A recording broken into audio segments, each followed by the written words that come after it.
자, 오늘 함께 하실 하나님 말씀은 사무엘하 12장 24, 25절입니다.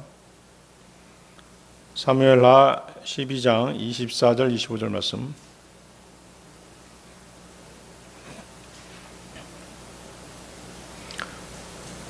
찾으셨으면 제가 받들어 읽겠습니다. 그러고 나서 다윗은 자기 아내 밧세바를 위로하고 그녀에게 들어가 그녀와 동침하였더라. 그러자 그녀가 한 아들을 낳았으니 그가 그의 이름을 솔로몬이라 불렀더라. 그리고 주께서 그를 사랑하셨더라. 그런즉 그분께서 애언자 나단을 통하여 보내셨으니 그가 주로 인하여 그의 이름을 여디디아라 불렀더라.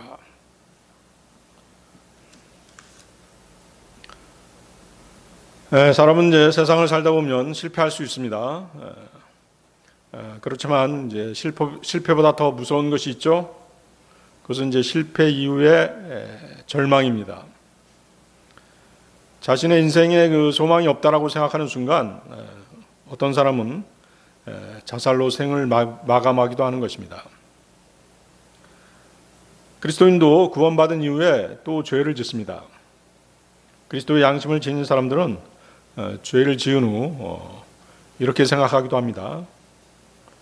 이제 하나님은 나를 더 이상 사용하지 않으실지도 몰라. 내 신앙생활은 여기서 끝인가? 나는 다시 교회에 나갈 수 없어. 형제 자매들이 나를 철저히 미워하고 외면할 거야. 등등의 생각을 할 수 있는 것이죠. 그렇지만 성경은 전혀 그렇게 말씀하시지 않습니다. 다윗은 간을 맺고 살인을 저질렀습니다. 자신의 죄를 오랫동안 숨겼습니다. 하나님께서는 나단 애언자를 보내서 그의 죄를 책망하셨습니다. 다윗은 즉각적으로 제가 주를 대적하여 죄를 지었나이다 라고 회개했습니다. 그 결과 첫 번째 아이가 죽었습니다. 다윗은 큰 슬픔과 함께 하나님의 징계를 경험했던 것입니다. 여기까지 내용만 보면 우리는 다윗의 생애가 비참하게 끝날 것이라고 생각하기 쉽습니다. 그러나 놀랍게도 사무엘하 12장은 그 마지막이 심판이 아니라 하나님의 은혜로 끝나게 됩니다. 첫 번째 아이의 죽음 뒤에 하나님은 두 번째 아이를 주십니다. 그 아이가 누구예요? 솔로몬이죠. 그리고 하나님께서는 친히 그 아이에게 또 다른 이름을 붙여주십니다. 거기 그 이름이 나와 있죠. 여디디아입니다. 그 이름 뜻은 여호와께 사랑받는 자입니다. 그 이름은 단순히 애칭이 아니었습니다. 그 이름은 하나님께서 다윗에게 베푸신 은혜의 선언이었던 것입니다. 다윗아, 나는 너를 버리지 않았다. 나와 너의 언약은 여전히 유효하다. 내 은혜는 너의 죄보다 크다. 라는 것이 둘째 아이에게 준 이름의 의미인 것이죠. 본문은 다윗의 아들 솔로몬의 탄생 이야기인 동시에 죄인을 향한 하나님의 은혜가 얼마나 크고 깊은지를 보여주시는 그런 구절입니다. 또 죄인을 어떻게 회복시키시는지, 또 죄인을 어떻게 회복시키시는지를 또 보여주시는 그런 구절이 되겠습니다. 우리는 이 말씀을 통해서 하나님께서 그분의 구원의 역사를 어떻게 이루어 가시는지를 살펴보고자 하는 것입니다. 그래서 오늘 설교 제목은 여디디아, 하나님의 은혜는 죄보다 크다입니다. 하나님은 죄를 가볍게 여기지 않으십니다. 하지만 진실로 회개하는 자를 버리시지 않으십니다. 오히려 그를 통해서 자신의 영광을 드러내신다는 것이 오늘 설교의 주제가 되겠습니다. 여디디아, 하나님의 은혜는 죄보다 크다. 첫 번째, 하나님의 징계는 파멸이 아니라 회복의 시작이다. 여러분들 사무엘하 12장 13절 다시 보십시오. 그 위에 사무엘하 12장 13절. 그러자 다윗이 나단에게 말하기를 제가 주를 대적하여 죄를 지었나이다 하였더라. 이에 나단이 다윗에게 이같이 말하였더라. 주께서도 당신의 죄를 지워 버리셨으니 당신께서는 죽지 아니하시리이다. 자, 본절은 나단 예언자로부터 하나님의 징계에 대한 준엄한 말씀을 들은 다윗이 그 자리에서 즉각적으로 자신의 죄를 인정하는 장면입니다. 여기에서 그 내가 죄를 지었나이다로 번역된 히브리어 하타티의 원형 하타는 빗나가다, 길에서 벗어나다라는 의미입니다. 그래서 그 죄에 대한 개념은 뭐냐면 관역에서 벗어나는 것을 죄라고 하는 것이에요. 하나님의 뜻에서 벗어나는 것이죠. 다윗은 이러한 뜻을 지닌 단어를 사용해서 자신의 행동이 하나님의 정하신 의로운 길에서 벗어난 범죄였음을 인정하고 있는 것입니다. 아마도 모르긴 몰라도 다윗은 죄를 자백함으로써 마음속에 자리 잡고 있었던 불안과 공포가 일순간에 사라졌을 것입니다. 겉보기에 다윗은 그때까지 그 자신이 저지른 죄에 대해 거의 무감각한 것처럼 보였습니다. 하지만 그의 마음 깊은 곳에서는 의로우신 하나님의 심판에 대한 두려움과 불안이 자리하고 있었습니다. 이러한 사실을 확인할 수 있는 것은 그가 지은 시편 32편 3, 4절에서의 고백을 통해서 그 사실을 알 수 있습니다. 시편 32편 3, 4절 말씀인데요. 제가 잠잠할 때 저의 뼈들이 온종일 저의 포효함으로 노쇠해졌나이다. 이는 주야로 저를 짓누르는 당신의 손이 무거웠기 때문이니이다. 저의 진액이 여름철 가뭄으로 바뀌었나이다. 셀라. 죄를 짓고 자백 안 했을 때 하나님의 손이 자신을 짓눌렀다라고 이렇게 고백하고 있죠. 여러분들도 그런 그 경험이 있으신가요?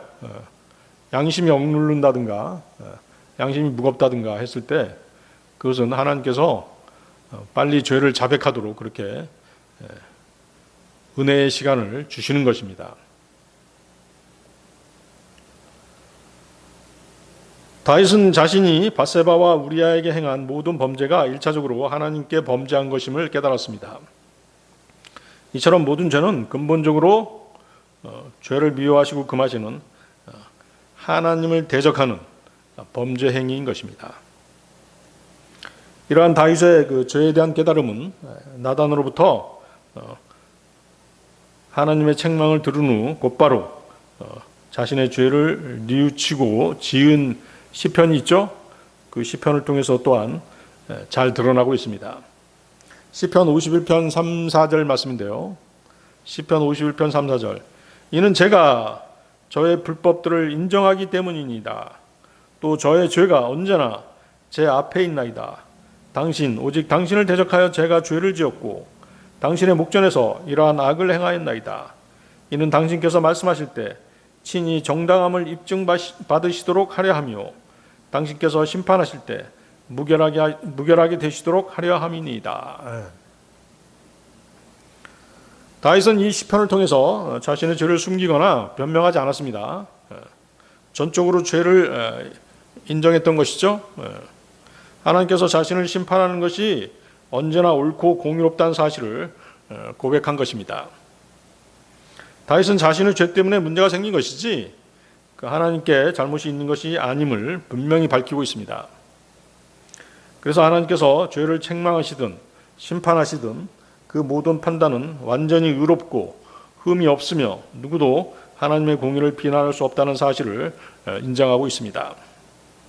또한 이러한 고백은 진정한 회개는 자신의 명예를 지키거나 자신의 자존심을 지키려는 것이 아니라 하나님의 의로우심과 거룩하심을 높이는 데 그 목적이 있음을 보여주고 있습니다. 자, 하나님께서는 어떻게 하셨어요? 다윗이 죄를 자백하자 그 즉시 용서해 주셨죠? 용서해 주셨습니다. 이와 같은 경험을 한 다윗은 시편 32편 1절에서 자신이 불법이 용서받고 자신의 죄가 가려진 자는 복되도다라고 고백했습니다. 그렇지만 죄의 결과는, 죄의 흔적은 그대로 남았던 것입니다. 그것은 첫째 아이의 죽음이었죠. 로마서 6장 23절에 이는 죄의 대가는 사망이요 라는 말씀 그대로 되었던 것입니다. 징계는 버림받았다는 증거가 아닙니다. 사랑받는 자녀라는 증거입니다. 만약 하나님께서 다윗을 버리셨다면 징계조차 하지 않으셨을 것입니다. 징계는 하나님의 분노가 아니라 하나님의 사랑의 손길인 것이죠. 히브리서 12장 6절인데요. 이는 주께서 사랑하시는 자를 친히 징계하시고 그분께서 받아들이시는 모든 아들마다 채찍질하시기 때문이라. 오히려 징계가 없는 것이 더 이상한 것이에요. 여러분들에게 징계가 있다는 것은 하나님께서 여러분을 사랑하시고 여러분들을 받아들이신다는 그런 의미를 가지고 있는 것입니다. 부모가 자녀를 훈계하는 이유는 미워해서가 아니죠. 바르게 자라게 하기 위함이었던 것입니다. 하나님도 마찬가지입니다. 죄를 결코 그냥 지나치지 않으십니다. 반드시 책망하시고 징계하십니다. 그러나 죄인을 영원히 버리지 않으신다는 것이죠. 자, 나단이 뭐라고 얘기합니까? 당신께서는 죽지 아니하시리이다. 다윗은 끔찍한 범죄에도 불구하고 하나님으로부터 죄를 용서받았습니다. 죽지 않을 것이라는 약속도 받았습니다. 반면 과거 사울은 어땠어요? 사울 왕은 죄를 용서받지 못하고 왕위에서 폐위되었죠. 어떤 차이점이 있는 것이죠? 이는 결코 그 다윗의 죄가 사울의 죄보다 가벼웠기 때문이 아닙니다. 오히려 인간적인 면에서는 더 무거운 죄를 지은 사람은 다윗이었죠. 그러나 다윗이 용서를 받은 것은 하나님 앞에서 자신의 죄를 인정하고 철저히 회개했기 때문인 것입니다. 차이점은 그것이에요. 그리고 여기서 한 걸음 더 나아가 하나님께서는 다윗과 맺은 언약에 따라 다윗을 징계하시되 그의 왕위를 보존해 주셨습니다. 다윗 왕조를 메시아가 출생할 혈통으로 삼으셨기 때문인 것입니다. 하나님께서는 다윗으로 하여금 철저히 회개케 하기 위해서 나단 예언자를 보내신 것입니다. 그리고 그가 진실한 회개를 하자 그의 목숨을 보존해 주시겠다는 은혜로운 약속까지 해주셨던 것입니다. 따라서 여디디야, 무슨 뜻이라고? 여디디야, 여호와께 사랑받는 자, 하나님께 사랑받는 자라는 뜻입니다. 여디디야라는 이름은 하나님과 다윗 사이의 관계가 회복되었음을 보여주는 언약의 이름이었던 것이죠. 언약의 표였던 것입니다.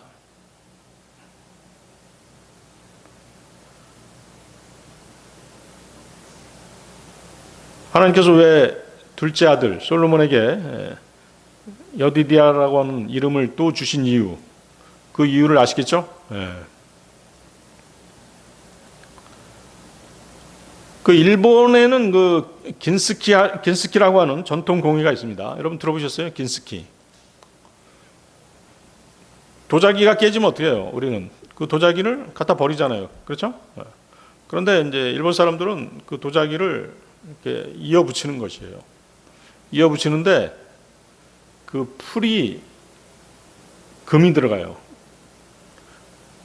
금빛 가루를 이용해서 그 도자기를 이어 붙이는 것이에요. 그래서 이렇게 도자기를 보면 어떻게 돼요? 깨진 부분이 다 뭘로 칠해져 있어요? 금빛으로 반짝반짝 빛나는 것이에요. 오히려 그 금빛 흉터가 그 도자기의 가장 아름다운 부분이 되는 것이에요. 이것이 바로 이제 긴스키거든요. 하나님의 은혜는 바로 이와 같다는 것이죠. 하나님은 우리의 상처를 감춰주시는 데서 그치지 않으십니다. 그 상처를 통해 하나님의 은혜를 드러내시는 것입니다. 다윗의 인생도 그랬습니다.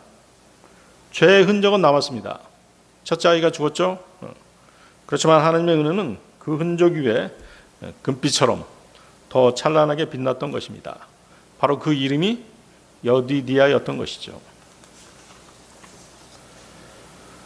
여디디아, 하나님의 은혜는 죄보다 크다. 두 번째, 여디디아는 하나님의 용서의 선언이다. 여디디아는 하나님의 용서의 선언이다. 사무엘하 12장 25절 보십시오.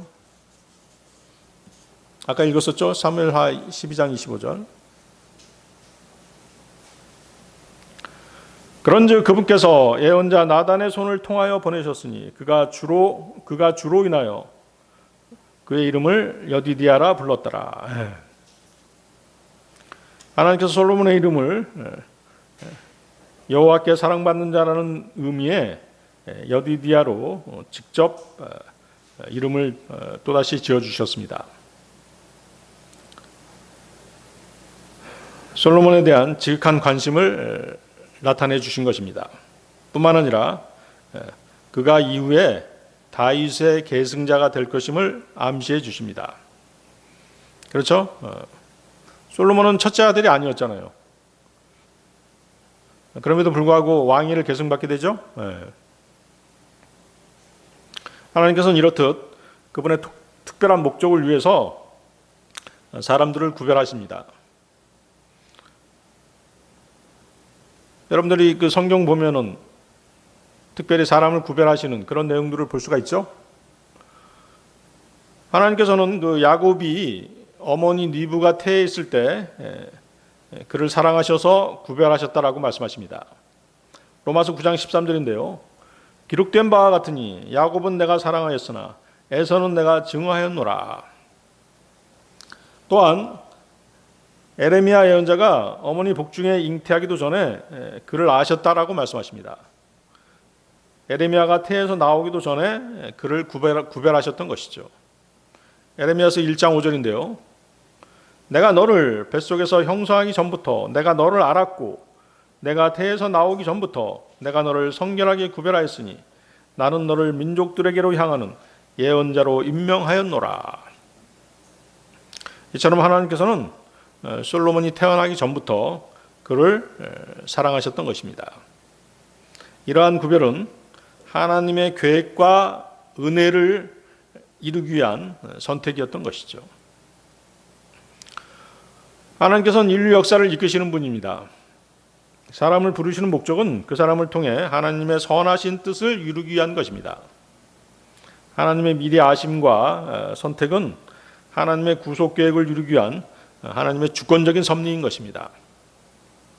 하나님은 자신의 계획에 따라 각 사람에게 특별한 역할을 맡기시는 지혜로우신 분이신 것입니다. 이러한 원리는 솔로몬의 다른 이름인 여디디아에게도 분명하게 나타납니다. 하나님께서는 다윗의 죄를 책망하신 후에 회개한 다윗에게 은혜를 베푸셨습니다. 그들에게서 태어난 다윗과 밧세바 사이에서 태어난 솔로몬에게 직접 여디디아라는 이름을 주신 것입니다. 이것은 솔로몬이 죄가 없어서 그런 것이 아닙니다. 인간은 누구나 죄인이죠. 하나님께서는 솔로몬을 성전 건축과 이스라엘의 평화로운 통치라는 그 특별한 사명을 위해서 그분의 사랑 가운데서 구별하셨음을 나타내 보여주신 것입니다. 따라서 야곱과 에레미야 그리고 여디디아라 불린 솔로몬은 모두 같은 원리를 보여줍니다. 하나님께서 사람을 구별하시는 것은 사람을 차별하시는 것이 아닙니다.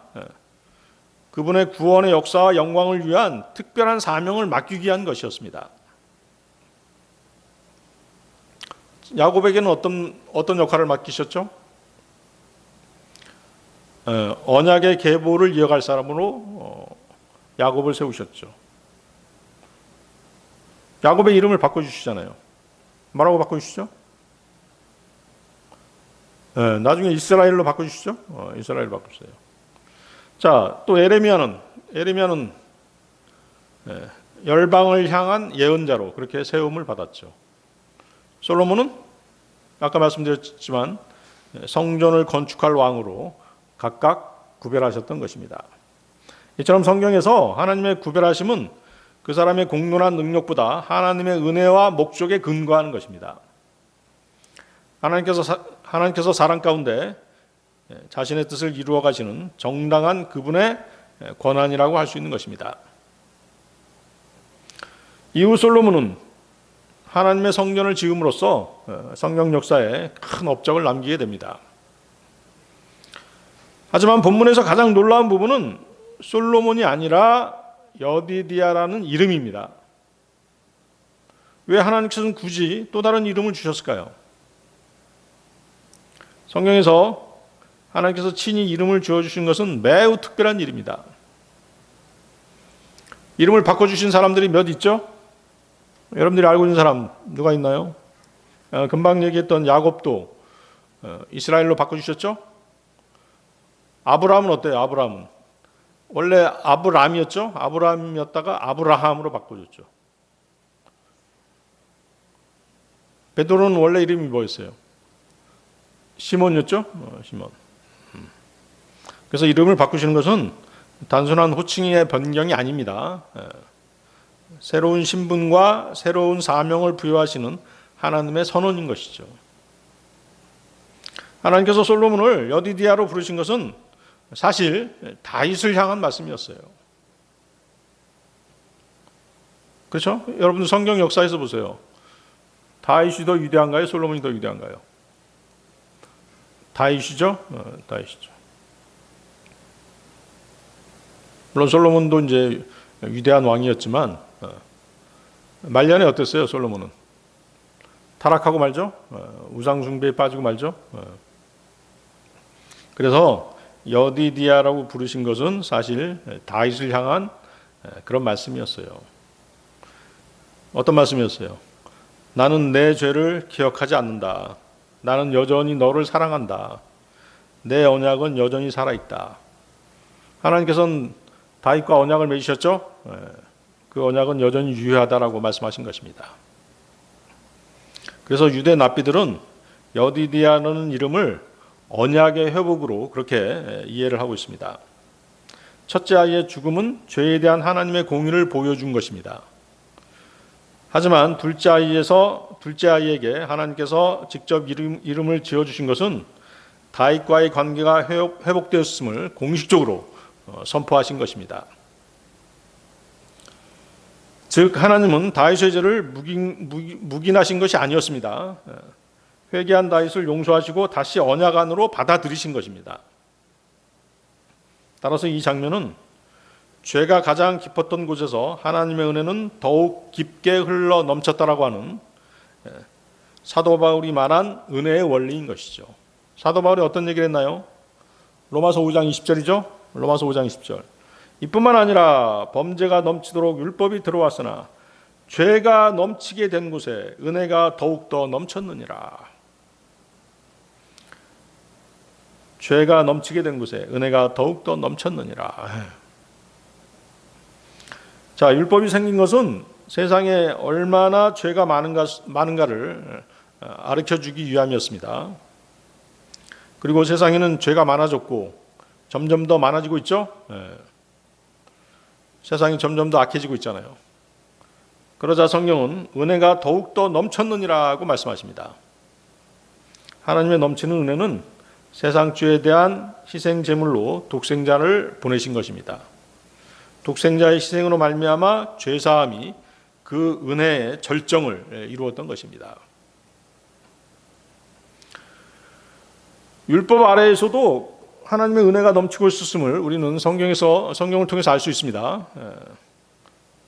율법의 의미가 뭐예요? 율법의 목적이 뭡니까?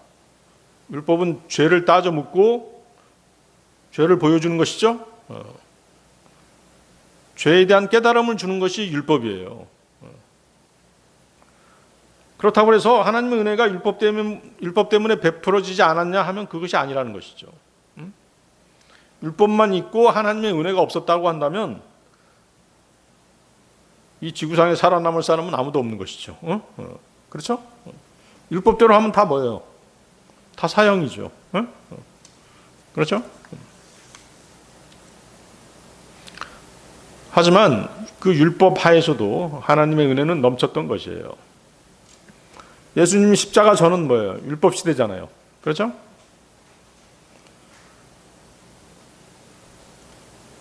예수님이 십자가에 돌아가시기 전에, 십자가에서 죽으시기 전에 가늠하다 현장에서 잡힌 여인이 있었죠? 그러자 예수님께서는 뭐라고 말씀하셨어요? 죄 없는 자가 먼저 돌로 치라고 하셨죠. 그런 다음에 그 가늠한 여자에게 나도 너를 정죄하지 않겠다. 다시는 죄를 짓지 말라. 이렇게 말씀하시죠. 하나님의 은혜는 죄를 가볍게 여기는 것이 아닙니다. 죄인을 뭘로? 회개로 이끄는 사랑인 것입니다. 다윗도 마찬가지였습니다. 다윗의 죄는 매우 큰 죄였죠. 그렇죠? 남의 여자를 강간하고, 간음이나 마찬가지죠. 간음했죠. 그리고 남편을 어떻게 했어요? 남편을 그 전장터 최전방에 보내서 죽게 만들었잖아요. 자신의 권력을 이용해서 그렇게 했죠. 그런 것은 이제 미국에 가면 가중 처벌되는 그런 범이에요. 자신의 권력을 이용해서 남을 괴롭히고 죄를 짓는 것은 가중 처벌되는 것입니다. 매우 큰 죄를 지었죠. 그렇지만 어때요? 하나님의 은혜는 그거보다도 더 컸죠. 그래서 누가 태어난 것이에요? 여디디아가 태어난 것이에요. 솔로몬이 태어난 것입니다. 아무리 큰 죄라도 하나님의 은혜보다 클 수 없다는 사실을 여디디아라고 하는 이름을 주심으로써 선포하신 것입니다. 예수님께서는 누가복음 15장에서 탕자 이야기를 들려주십니다. 탕자는 아버지의 재산을 허랑방탕하게 다 탕진해 버렸죠. 돼지를 치는 자리까지 내려갔습니다. 그는 아버지 집으로 돌아오면서 이렇게 말합니다. 나는 더 이상 아들이라 일컬음을 받을 자격이 없다 라고 말하죠. 그렇지만 아버지는 멀리서 달려와 그를 끌어안고 말합니다. 제일 좋은 옷을 가져다가 입히라. 손에 가락지를 끼우라. 잔치를 베풀자. 아버지는 죄를 칭찬한 것이 아닙니다. 회개한 아들을 다시 아들로 맞아들인 것입니다. 이것이 바로 뭐예요? 여디디아의 진정한 의미인 것입니다. 하나님께서는 다윗에게 네 죄가 없던 일이 되었다라고 말씀하신 것이 아닙니다. 오히려 죄의 대가를 치르게 하신 다음에 그 회개한 자를 다시 사랑 안으로 회복시키는 것이 바로 하나님의 뜻인 것이죠.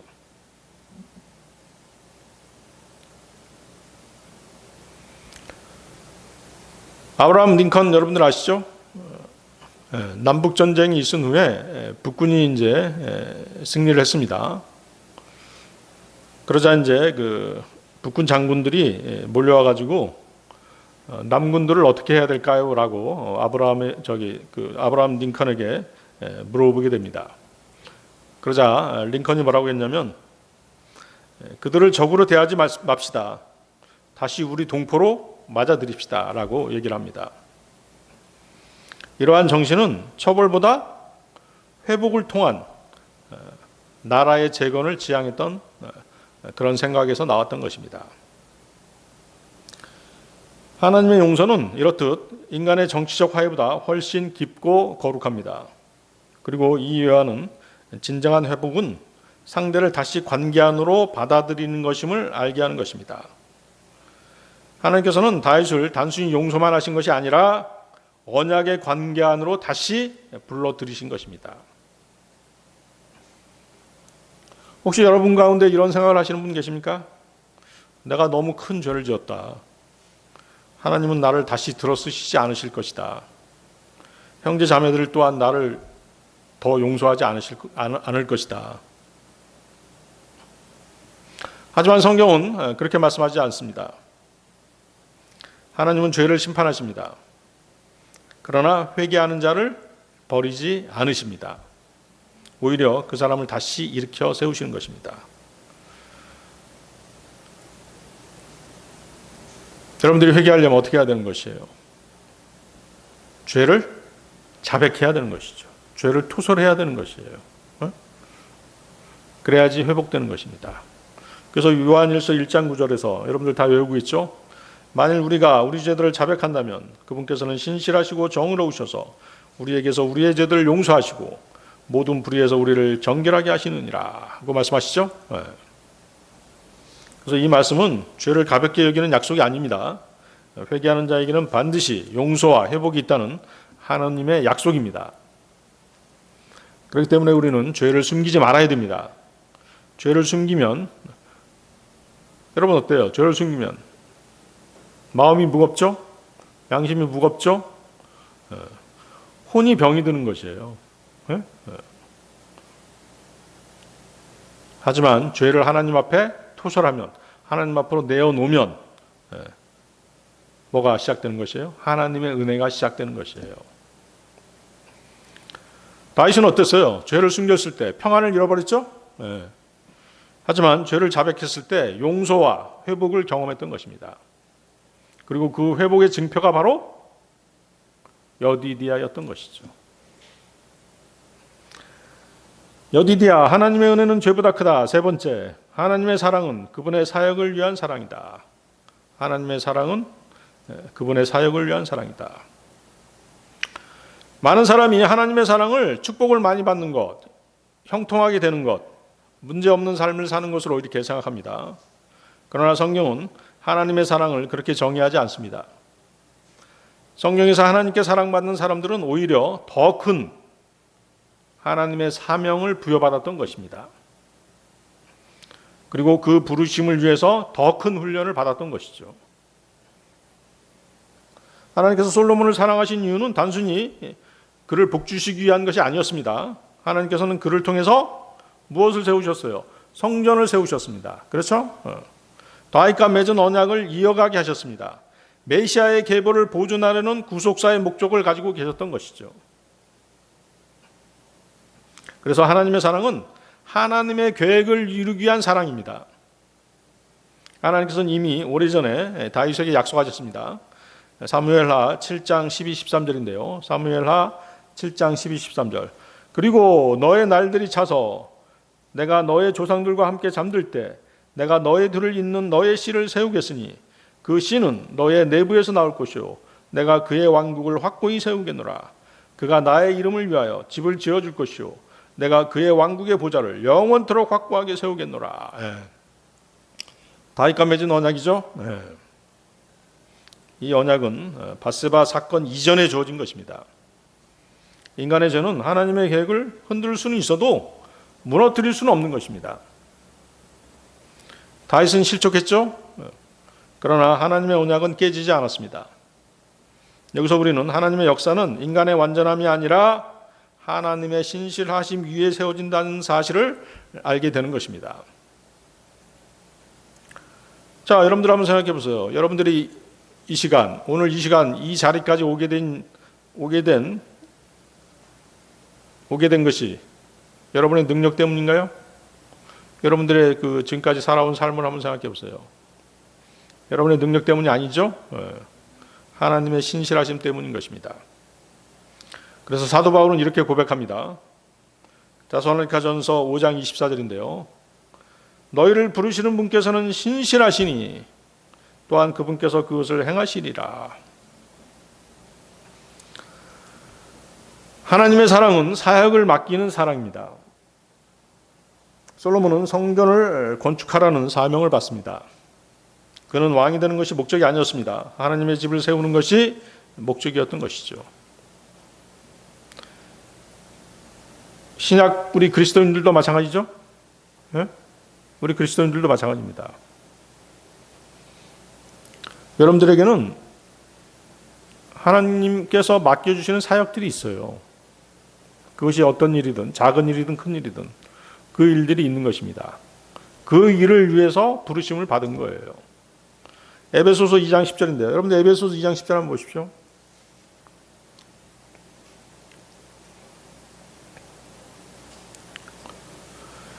이는 우리가 그리스도 예수 안에서 선한 행위들을 위하여 창조된 그분의 작품이기 때문이라. 그 행위들은 하나님께서 우리가 그것들 가운데 살아가도록 미리 정하신 것이라. 그래서 우리는 구원받기 위해서 어떤 선한 일을 하는 것이 아닙니다. 구원받았기 때문에 하나님께서 준비하신 일을 감당하는 것입니다. 사랑받는다라고 하는 것은 특권이지만 동시에 책임입니다. 여디디아라는 이름은 사랑받는 자인 동시에 하나님께 쓰임받는 자라는 뜻이 있는 것이에요.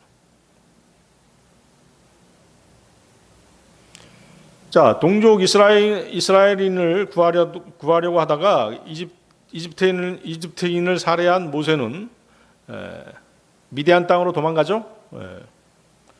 모세는 미디안 광야에서 40년 동안 양을 키우면서 살았습니다. 거기까지만 보면 어때요? 사람들은 그의 인생이 끝났다라고 생각했을 것입니다. 양을 치면서 훈련받은 시간이 40년이에요. 그렇지만 어때요? 하나님께서는 떨기나무 가운데서 그를 부르셨죠? 부르셨습니다. 출애굽기 3장 10절인데요.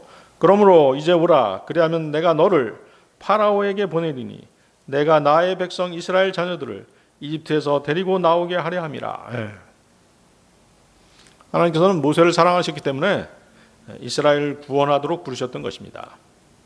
마찬가지로 하나님께서 솔로몬에게 여디디아라는 이름을 주신 것은 솔로몬을 통해서 하나님의 뜻을 이루시겠다라고 하는 선언이었던 것이죠. 하나님께서 여러분들을 구원하시고 부르신 이유가 무엇이겠어요? 여러분들에게 맡기신 사명이 있는 것이에요. 여러분들이 곰곰이 생각해 보면 복음을 전하는 것 외에 여러분들이 지역교회에서 자신이 할 일이 무엇인지 분명히 있을 것입니다. 하나님께서는 그것들을 다 내다보시는 것이죠. 여러분들 그 미켈란젤로 아시죠? 유명한 조각가. 여러분들 미켈란젤로가 조각한 조각상 중에서 기억나는 거 있나요? 다비드상 알죠? 다비드상. 다윗상입니다. 다윗상은 원래 다른 조각가들이 사용하기 어렵다고 포기한 커다란 대리석에서 만들어졌다라고 그렇게 전해집니다. 사람들은 그 대리석을 쓸모없는 돌이라고 그렇게 생각했습니다. 그러나 미켈란젤로는 그렇게 생각하지 않았죠. 미켈란젤로는 이렇게 말합니다. 나는 돌 속에 있는 다윗을 보았다. 그를 자유롭게 하기 위해서 불필요한 부분을 깎아냈다라고 얘기합니다. 이 이야기는 아주 중요한 영적 교훈을 줍니다. 하나님께서도 우리의 현재 모습만 보지 않으신다는 것이죠. 하나님은 우리 안에서 그분이 이루실 목적을 보시는 것입니다. 다윗은 간음한 자, 살인한 죄인으로 끝날 사람이 아니었습니다. 솔로몬도 단지 한 왕으로 끝날 사람이 아니었습니다. 하나님께서는 그들을 통해서 성전을 세우시고 결국 메시아가 오실 길을 준비하셨던 것입니다. 그래서 성도의 가장 큰 부르심은 아까 말씀드렸다시피 뭐예요? 우리 그리스도인들의 가장 큰 부르심 무엇일까요? 복음을 전파하는 것이죠. 그렇죠? 그리스도를 증거하는 것입니다. 자, 솔로몬은 성전을 지었습니다. 그러나 그 성전은 영원하지 않았습니다. 예수님께서 이렇게 말씀하셨죠? 마태복음 12장 6절인데요. 성전보다 위대한 이가 이곳에 있느니라. 솔로몬은 평화의 왕이었지만 인간이기에 불완전할 수밖에 없었습니다. 말년에 실족하고 말았죠. 하지만 예수님은 영원한 평화의 왕이십니다. 솔로몬은 하나님의 사랑을 받은 그런 왕이었습니다. 하지만 예수님은 이는 나의 사랑을 받는 아들이니 내가 그의 안에서 매우 기뻐하노라 라고 하는 하나님의 선언을 받으신 참으로 사랑받는 아들이었습니다. 따라서 여디디아는 궁극적으로 누구를? 예수 그리스도를 예표하는 이름인 것입니다. 그리고 그분으로 말미암아 우리도 하나님께 사랑받는 자녀가 된 것입니다. 에베소서 1장 4절 5절 말씀인데요. 곧 그분께서 세상의 기초를 세우기 전에 그분 안에서 우리를 선택하심에 따라 우리를 사랑 안에서 그분 앞에 거룩하고 비난받을 일이 없게 하려 하심이라. 그분께서 자신의 뜻에 속한 선한 기쁨을 따라 예수 그리스도를 통하여 우리를 자신의 자녀들로 입양하실 것을 예정하셨으니. 우리가 하나님의 사랑을 받는 이유는 단순히 복받는 삶을 살기 위한 것이 아닙니다. 세상 속에서 그리스도를 나타내는 삶을 살도록 부르심을 받았기 때문인 것입니다. 자, 여러분은 하나님께 무엇을 받고 싶으세요? 건강입니까? 재산입니까? 명예입니까? 평안입니까? 물론 하나님께서는 여러분의 필요에 따라서 그것들을 주십니다. 그러나 하나님께서 우리에게 주시는 가장 큰 선물은 부르심인 것이에요. 무엇을 위한? 그리스도를 증거하기 위한 부르심인 것입니다. 부르심을 받은 사람은 하나님과 동행하는 사람입니다. 여러분들은 어떠세요? 하나님과 동행하는 삶을 살고 계신가요? 네. 자, 여디디아는 사랑받았기 때문에 성전을 세웠습니다. 우리도 사랑받았기 때문에 부르심을 받은 것입니다. 그리스도를 증거하도록 세움을 받은 것입니다.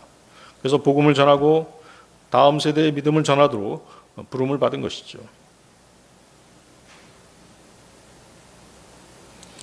하나님께 사랑받는 사람은 편안함만을 구하는 사람이 아니었습니다. 하나님의 뜻을 이루는 사람입니다. 왜 나를 부르셨는지를 알고 지옥교회에 출석해서 주님께 경배드리고 형제 자매들을 섬기고 복음을 전하고 교회를 세워나가는 것이 그리스도인들의 임무인 것이죠. 그래서 여러분 각자는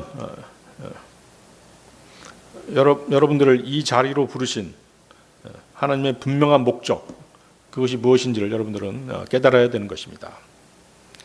여디디아, 하나님의 은혜는 죄보다 크다. 네 번째, 참 여디디아는 예수 그리스도십니다. 참 여디디아는 예수 그리스도시다. 자, 성경의 모든 내용은 항상 예수 그리스도를 향하죠. 성경의 주인공은 한 분, 주 예수 그리스도십니다. 솔로몬은 위대한 왕이었지만 그는 주인공이 아니었죠. 예표였고 이정표였던 것입니다. 예수님께서는 구약의 모든 율법과 예언서가 자신을 가리킨다라고 말씀하셨습니다. 요한복음 5장 39절인데요. 성경 기록을 찾아보라. 이는 그것들 안에 너희에게 영생이 있다고 너희가 생각하기 때문이라. 그런즉 성경 기록들은 나에 관하여 증언하는 것들이라. 성경 기록 모두가 예수님을 향하고 있는 것입니다. 따라서 여디디아도 궁극적으로는 예수 그리스도를 예표하는 것입니다.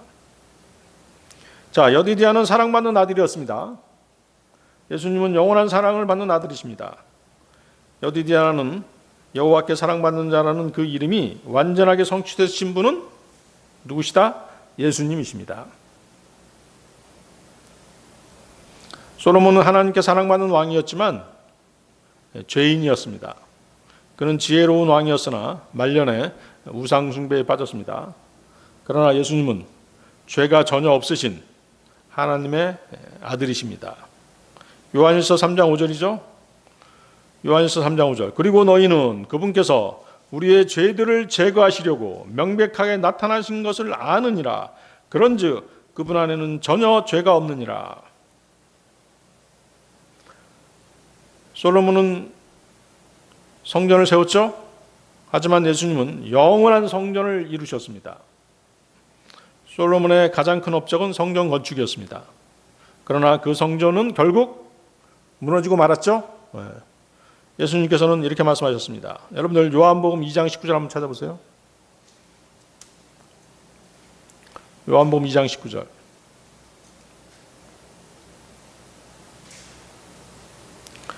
이 성전을 헐라. 그리하면 3일 만에 내가 그것을 일으켜 세우리라. 자, 이 구절에 대한 해석이 어디 나오고 있어요? 그 밑에 21절에 나오고 있죠? 2장 21절 보십시오. 그러나 그분께서는 자신의 몸된 성전에 관하여 말씀하셨더라. 그렇죠? 예수님께서는 십자가에서 죽으신 후 장사되셨다가 며칠 만에 부활하셨어요. 3일 만에 부활하셨죠? 솔로몬은 돌로 된 성전을 지었습니다. 예수님은 자신의 몸으로 하나님과 인간을 연결하는 영원한 성전이었던 것입니다. 그리고 오늘날 교회는 그리스도 안에서 함께 세워져가는 성전인 것입니다. 에베소서 2장 22절인데요. 에베소서 2장 22절. 그분 안에서 너희 역시 성령을 통하여 하나님의 거처로 함께 지어져 가느니라. 모든 그리스도인이 성령님의 역사로 함께 하나님의 살아있는 성전으로 세워져 가는 것입니다. 하나님은 더 이상 구약의 성막이나 성전에 계시지 않습니다. 어디 계시죠? 우리 안에 계시죠. 그리스도를 믿는 사람들을 하나로 연합시키셔서 그들 가운데 거하시는 것이에요. 따라서 교회는 단순한 건물이 아닙니다. 아직도 교회를 성전이라고 하고 그렇게 숭배하는 사람들이 있죠. 교회는 성령님께서 거하시는 하나님의 공동체인 것이죠. 성도들은 서로 연결되어서 하나님의 임재를 나타내는 거룩한 처소로 계속 성장해 가야 되는 것입니다. 주님께서 다시 오실 때까지 그렇게 해야 되는 것이죠. 자, 건축 현장에 벽돌 한 장이 있다고 생각해 보세요. 아무리 좋은 벽돌이라도 벽돌 한 장 가지고는 건물을 세울 수 없죠. 하지만 건축가가 설계한 그 자리에 벽돌이 하나씩 쌓이고 시멘트로 서로 연결하면 튼튼한 집이 만들어질 수 있겠죠? 튼튼한 건축물이 만들어질 수 있습니다. 그 건축물이 완성되면 사람들이 그 안에서 생활할 수 있습니다. 그리스도인들도 마찬가지입니다. 하나님께서는 우리를 각자 따로따로 두지 않으십니다. 성령님을 통해서 서로 연결해서 하나님의 집으로 지어 가시는 것입니다. 그래서 교회는 단순히 사람이 많이 모인 곳이 아니라 하나님께서 함께 거하시는 영적인 집인 것이죠. 다윗의 죄에서 시작된 이야기는 그리스도의 십자가에서 완성됩니다. 여기서 우리는 매우 놀라운 큰 은혜를 보는 것입니다. 자, 메시아의 족보에 밧세바가 등장하죠. 마태복음 1장을 보면 다윗은 우리아의 아내에게서 솔로몬을 낳고라고 기록되어 있습니다. 성경은 일부러 우리아의 아내라고 밧세바를 기록하고 있습니다. 하나님께서는 다윗의 죄를 미화하지 않으신다는 것이죠. 죄를 감추시지도 않으신다는 것이죠. 그러나 더욱 놀라운 것은 그 죄의 자리에서도 하나님의 구속의 역사는 계속되었다는 사실입니다. 이 사실은 뭐냐면 하나님께서는 인간의 죄조차도 자신의 거룩한 구원 계획을 이루는 데 사용하실 만큼 전능하신 하나님이셨다는 것이죠. 우리 인간들 한번 보세요. 서로 미워하는 사람이 있으면 서로 멱살 잡고 싸우다가 그냥 헤어지고 말죠. 그렇지만 하나님께서는 어때요? 인간의 죄를 이용하셔서 그분의 구원 계획을 이루어 가시는 그 목적에 사용하신다는 것이에요. 십자가가 바로 그것이죠. 인간이 저지른 가장 큰 죄가 뭔지 아세요? 하나님의 아들을 십자가에 못 박은 것이에요. 죄 없으신 분을 십자가에 못 박은 것이죠. 이거보다 더 큰 죄가 어디 있어요? 하지만 하나님께서는 그 가장 큰 악을 이용해서 인류를 구원하셨잖아요. 가장 큰 구원을 이루셨죠. 그렇죠? 창세기에서 요셉은 예수님의 가장 큰 모형이죠. 요셉이 어떤 얘기를 합니까? 창세기 50장 20절을 보면 그러나 당신들로 말하자면 당신들은 저를 대적하여 악을 행하였으나 하나님께서 그 일을 선으로 의도하시어 그것을 성취하시고자 이날과 같이 많은 백성을 구원하여 살리게 하셨나이다. 요셉의 고백은 십자가에서 그대로 성취되었던 것입니다. 십자가 위에서 하신 주님의 마지막 말씀은 구원의 완성이었죠. 주님께서 하신 마지막 말씀 무엇이었어요? 요한복음 19장 30절. 다 이루어졌도다. 다 이루었다죠. 자, 이 말씀은 패배의 탄식이 아니라 승리의 선언이었습니다. 죄를 위한 속죄가 완전히 이루어졌습니다. 구약의 예언과 하나님의 구원 계획이 온전히 성취되었다는 그런 외침이었습니다. 이 말씀은 구속사에게 완성을 선언한 그 말씀이었습니다. 요셉은 형들에게 버림받았었죠. 이집트의 노예로 팔려갔습니다. 억울하게 감옥에 갇혔습니다. 그러나 하나님께서는 그 모든 악한 사건을 이용해서 이스라엘을 기근에서 구원하셨던 것입니다. 만일 요셉이 형들에게 팔리지 않았다면 애굽의 총리가 될 수 없었을 것입니다. 그렇죠? 하나님께서는 이렇듯 악을 선으로 바꾸시는 분이십니다. 하나님께서 요셉을 이끄시지 않았다면 야곱 가족을 살리지 못했을 것입니다. 하나님께서 독생자 예수 그리스도를 이 땅에 내려보내지 않으셨다면 우리는 모두 멸망의 길을 가야 했을 것입니다. 여러분들 그 영화 찍는 현장 그런데 가보신 적 있으신가요? 옛날에 나는 그 영화 찍는 데서 아르바이트를 한번 한 적이 있었는데 영화 촬영할 때는 순서대로 찍지 않아요. 응? 그 스토리대로 이렇게 찍어가지 않습니다. 어떻게 찍어요? 마지막 장면을 먼저 찍기도 하고 중간중간을 이렇게 찍는 것이에요. 응? 그러니까 슬픈 장면, 기쁜 장면 막 이렇게 섞어가지고 찍는 것이죠. 응? 그래서 그 촬영 현장만 보면 도대체 스토리가 어떻게 되는지 알 수가 없어요. 응? 그런데 어때요? 마지막 편집자가 모든 장면을 합쳐서 제자리에 탁탁탁 이렇게 배치하면 감동적인 영화 스토리가 완성이 되는 것이에요. 네? 우리의 인생도 현재의 한 장면만 보고 판단할 수 없는 것이죠. 그렇죠? 이해할 수 없는 일들이 얼마나 많이 일어납니까? 그러나 하나님께서는 우리의 처음과 끝을 모두 아시는 우리 인생의 감독님이 바로 하나님이시죠. 하나님께서는 우리에게 일어나는 모든 사건을 이용해서 어떻게 하시는 것이에요? 선한 결말을 이루어 가시는 것입니다. 자, 다윗은 죄를 지은 후 모든 것이 끝났다라고 생각했습니다. 하지만 하나님께서는 이미 솔로몬과 성전 그리고 메시아까지 이어질 위대한 영상을 기획하고 계셨던 것이죠. 하나님은 죄를 미워하십니다. 그러나 회개하는 죄인을 사랑하시는 것입니다. 하나님은 다윗을 버리지 않으셨습니다. 베드로를 버리지 않으셨습니다. 요셉도 버리지 않으셨습니다. 그리고 그리스도 안에 있는 우리도 결코 버리지 않으시는 것입니다. 사도 바울은 이렇게 선포합니다. 로마서 8장 1절인데요. 그러므로 이제 그리스도 예수 안에 있는 자들에게는 정죄함이 전혀 없나니. 그리스도 예수 안에 있는 자들에게는 정죄함이 전혀 없나니. 여디디아는 사랑받는 자였죠. 그러나 그 이름은 결국 예수 그리스도 안에서 우리 모두에게 주어진 이름이 되었던 것입니다. 우리는 우리의 공로 때문에 사랑받는 것이 아닙니다.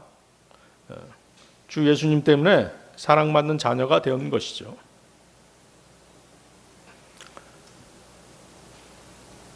그렇기 때문에 과거의 실패보다, 과거의 지은 죄보다 하나님의 은혜를 더 크게 바라보시는 여러분 되시기 바랍니다. 자, 오늘 설교의 결론입니다. 오늘 우리는 사무엘하 12장에서 여디디아라고 하는 이름을 만났습니다. 그 이름은 단순한 이름이 아니었죠. 그 이름은 하나님의 죄인을 향한 선언이었습니다. 다윗은 실패했습니다. 그는 하나님 앞에서 간음했고 살인했습니다. 또 죄를 숨겼고 회개하기까지 오랜 시간이 걸렸습니다. 인간적으로 보면 그의 통치는 거기서 끝났어야 했습니다. 그러나 하나님께서는 다윗의 죄를 그냥 덮어주지 않으셨죠. 철저하게 징계하셨습니다. 그러나 동시에 철저하게 용서하셨습니다. 그리고 그 용서의 증거가 바로 여디디아였던 것입니다. 성경은 우리에게 한 가지 사실을 반복해서 보여주고 있습니다. 하나님은 죄인을 사용하시는 것이 아니라 회개한 죄인을 사용하신다는 것입니다.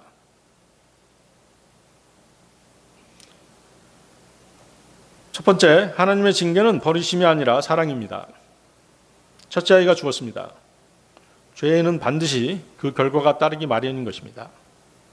그러나 그 징계는 끝이 아니었죠. 징계 뒤에는 무엇이 있다? 회복이 있는 것이에요.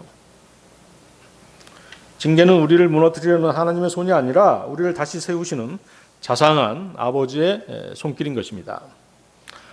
둘째, 하나님의 은혜는 우리의 죄보다 큽니다. 여디디아라는 이름은 솔로몬의 지혜 때문에 주어진 이름이 아닙니다. 하나님의 은혜 때문에 주어진 이름입니다. 우리가 하나님의 자녀가 된 것은 우리의 의로움 때문이 아니죠. 오직 예수 그리스도의 십자가 때문입니다. 사탄은 끊임없이 말합니다. 너는 실패했다. 너는 끝났다. 너는 그 죄로 인해서 하나님께서 더 이상 너를 쓰시지 않는다. 그러나 하나님께서는 이렇게 말씀하시죠. 내가 결코 너를 떠나지 아니하겠고 너를 버리지도 아니하겠노라. 히브리서 13장 5절 말씀이죠. 여러분은 사탄의 정죄가 아니라 하나님의 용서를 믿으시기 바랍니다. 셋째, 하나님의 사랑은 부르심을 위한 사랑입니다. 여디디아는 사랑받는 자였습니다. 그러나 동시에 성전을 세우는 일로 부르심을 받았습니다. 오늘 우리가 하나님의 사랑을 받는 이유는 단지 구원을 위한 것만이 아닙니다. 복을 누리기 위한 것만이 아닙니다. 우리를 통해서 교회가 세워지고 진리가 전달되고 그리스도가 증거되고 복음이 전파되기를 하나님께서는 원하시는 것입니다. 그래서 하나님의 사랑은 부르심을 낳는 것입니다. 네 번째, 예수님은 참된 여디디아이십니다. 예수님은 영원히 사랑받으시는 하나님의 독생자이십니다. 예수님은 자신의 몸으로 영원한 성전을 이루셨습니다. 예수님은 하나님과 죄인 사이에 화평을 이루셨습니다. 그리고 십자가에서 우리를 위해 죽으심으로써 우리로 하나님께 사랑받는 자녀가 되게 하셨습니다. 혹시 여러분들 가운데 과거의 죄 때문에 아직도 하나님 앞에 담대하게 나아가지 못하는 분이 계십니까? 다윗을 기억하시기 바랍니다. 혹시 실패 때문에 복음 전하는 것을 꺼리시는 분이 계십니까? 베드로를 기억하시기 바랍니다. 혹시 낙심한 분이 계십니까? 요셉을 기억하시기 바랍니다. 그리고 무엇보다 예수 그리스도의 십자가를 바라보시기 바랍니다. 십자가는 죄의 대가가 얼마나 큰지를 보여준 사건입니다. 동시에 하나님의 사랑이 얼마나 큰지를 보여준 사건입니다. 다윗에게는 여디디아가 하나님의 용서의 징표였습니다. 우리에게 사랑의 징표는 뭘까요? 십자가와 그분의 빈 무덤입니다. 하나님의 용서와 사랑의 영원한 징표인 것이죠. 그러므로 더 이상 과거에 묶여 살 이유가 없는 것입니다. 과거의 죄, 과거의 실패가 여러분을 붙들어 매서는 안 되는 것입니다. 회개한 사람은 과거의 사람이 아니라 은혜의 사람인 것이죠. 은혜를 받은 사람인 것입니다. 실패의 사람이 아니라 부르심을 받은 사람입니다. 정죄의 사람이 아니라 사랑받는 하나님의 자녀인 것입니다. 회개한 죄인의 마지막 이름은 실패자가 아니라 하나님께 사랑받는 자, 여디디아인 것입니다. 여디디아는 하나님의 은혜가 죄보다 크다는 사실을 증명하는 바로 그 이름이었던 것이죠. 네, 다 같이 기도하시겠습니다.